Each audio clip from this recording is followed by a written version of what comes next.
Okay, so those are the things that you can grow in terms of your scraps.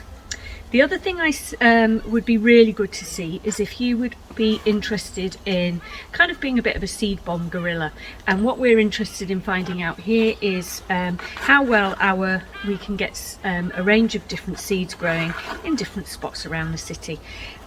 So what we can do here is make a seed bomb with using some, as much as possible, native wildflower seeds.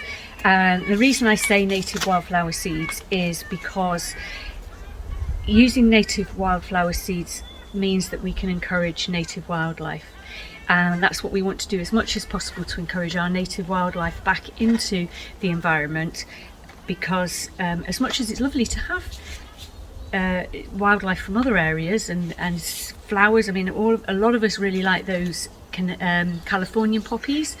They're not actually native, so they're not encouraging our native wildlife species.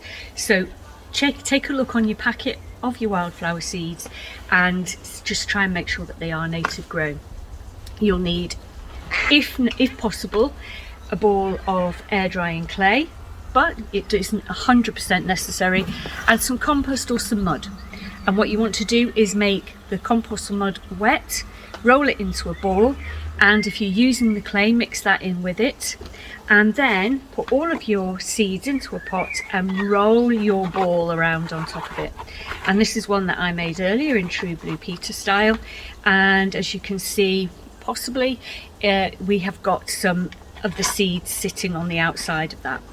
Now, as part of the activities that we're asking you to do, it'd be really great if you could then go and put this somewhere in your local environment, or in a pot if you wanted to, or in your local park or woodland. And that's why I say encourage it to be native wildflowers rather than imported ones. And then take a photo of it and hashtag it to #LJMU Grow Together on Instagram or Twitter, and even go back to it over a period of time and just see whether it's grown, and update us with what we have there in terms of the different plants that are growing.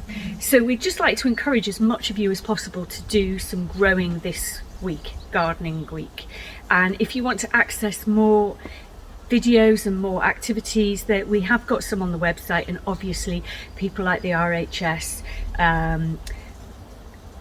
Trees for Cities, Mersey Forest, and a range of other places like, Gardener's World will give lots and lots of activities online as well. So that's what we want to be able to do.